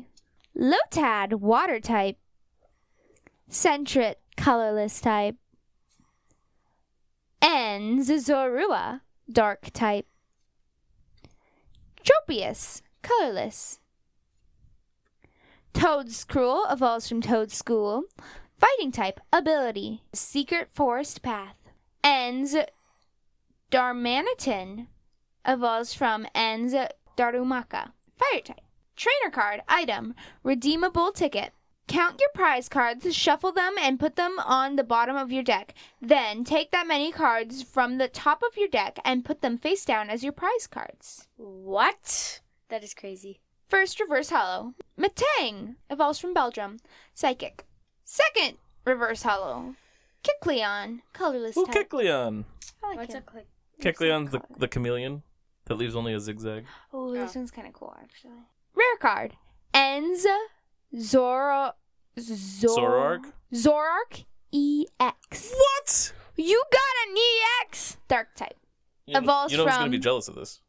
Evolves from Ends Zorua. Which you also And I got. have Ends Zorua. You got a bunch of end stuff when I open the ends pack. But you know who's gonna be jealous of this? Who? Flame. Ability. Trade. You must discard a card from your hand in order to use this ability. Once during your turn, you may draw 2 cards. Then a fire energy type. My turn. I knows Walter. Ooh, it has the little character. Walter? It's Wattrel. It's not Waltrel, it's Wattrel. Whatever. I was trying to say it, I like but the then little you picture. were also saying it. I like the little picture in the corner. Yeah, it's not as cool as my extended art or alternate art one. But... Squawkabilly. Normal type. Ends Clang. Metal type. Ferret. Evolves from Sentret. Normal type. Regice. It's water type, even though it's probably ice and then Hops Corviknight. Ooh, Corviknight for you. And it's Hops Yeah. from Sword and Shield. Evolves from Corvus Choir, which evolves from Rickety. Yep. I didn't even have to figure that out. Metal type.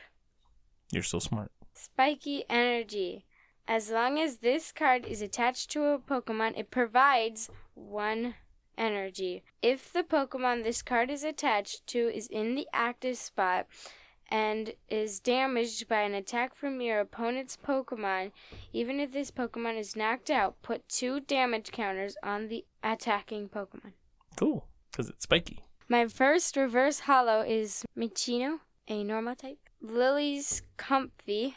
Okay, I got a card for my pack, your pack, and her pack. Yep. characters. And Hop.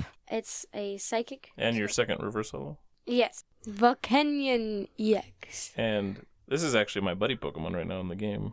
In Pokemon Go. Because I need to finish a quest that involves earning candy with him. But I had my Umbreon on for so long because I needed to hyper train him, but I finished that. Scalding Steam. Once during your turn, if this Pokemon is in the active spot, you may make your opponent's active Pokemon burned. Nice. And then I got a Metal Basic Energy. I see. But yeah, my shiny Umbreon is perfect stats now. All right, Unlike you. Do your card. Okay. I have Drudigon, Dragon type. Ooh. Cubone, Fighting type. Lechonk, colorless. Ends, Joltik, Electric type. Hey, you got an N. I was kind of hoping And- you'd get any N because it would be really funny. It would have been funny. And one of my favorite electric. Lavincia, Stadium Trainer, and I think Lavincia is Ionos Town. Oinkologne evolves from Lechonk, colorless type. Bonnet evolves from Shuppet, Psychic type.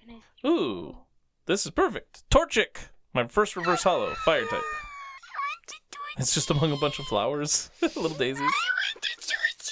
Ooh, my other reverse holo is Regice, Water type. And my rare is Butterfree, Grass type. Evolves from Metapod. Which is also actually kind of perfect for this one. Because we evolved to Butterfree. Yeah. So I got perfect ones for what we covered today. And I got a Grass type Energy. Well, that concludes our episode for today. Routes Through Pokemon is a Hunterfield Institute production. You can find us on Apple, Spotify, Amazon, and other podcasting platforms. We're also on YouTube at the Hunterfield Institute channel. Just look for the Routes Through Pokemon playlist. And wherever you find us, like, subscribe, rate, and review. And leave comments, because Rosella wants to read them. Yeah. I want to hear them too, but you're not even reading them to me. Leave comments. I like reading comments for random things. You can also reach out to us on our Facebook page at Routes Through Pokemon. Shea Locke is also on X at HunterfieldInns. He's also on Instagram at kinetic_card. On our Facebook page, we post our episode rankings and our latest tally counts. And on all the places you can find our Who's That Pokemon segments. Which are kind of fun. You should read them. They're fun. I like it when he puts them together. You can also email us at hunterfieldmanor@gmail.com. And next week, I won't be here, which is a travesty, and you're all going to miss me, and it's going to be very sad, and you're all going to cry in a corner. And why won't you be here? Because you're kicking me off the show. No. What are we covering? Or what are you not covering? And you'll be kicking me off the show because you are starting Rosella and Vivi's journey through Fire Red and Leaf Green, and covering your Nuzlocke journey through Red on a rerouted through Pokemon. Little spoiler. I'm Fire Red. Surprise, surprise. Well, if I really wanted to. There was some debate, but Vivi has now declared that he likes grass Pokemon. So thank you so much for listening, and we will catch you on the next route. Bye-bye. Bye. Sayonara.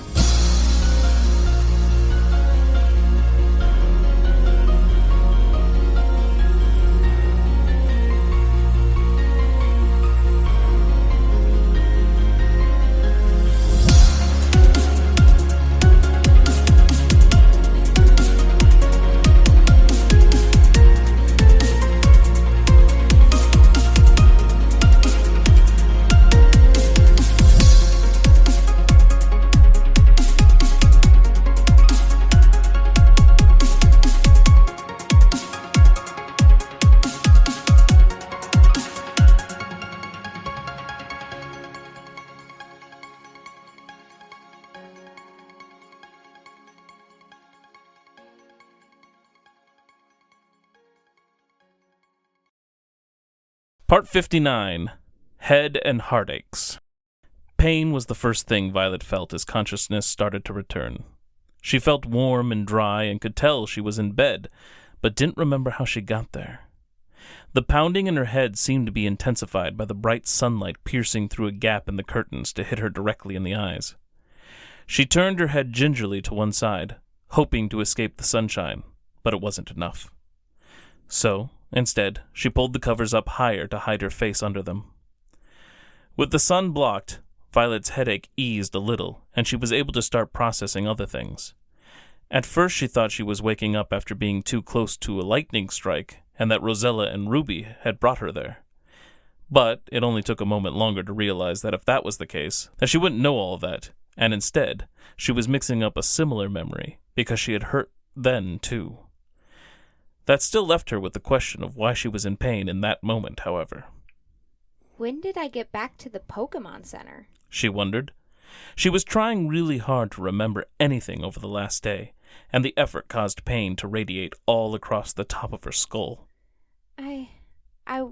I wanted to battle the gym leader, and so I went over... No, I couldn't because the storm knocked some trees down. Then what have I been doing? There was a small creak as a door opened, and it shut kind of hard, causing Violet's headache to pulse for a moment. There were footsteps that drew closer, and then stopped at the side of her bed. Violet lay completely still, worried about whoever had entered her room, and what they wanted with her. She thought about grabbing a Pokeball, but didn't want to risk the movement giving her away. The next sound Violet heard was the curtains being slid open, letting in a lot more sunlight.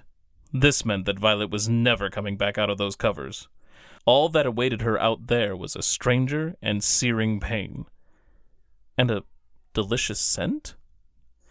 Violet could hear the rattle of dishes as they were placed on something nearby, and the smell of food grew far more intense.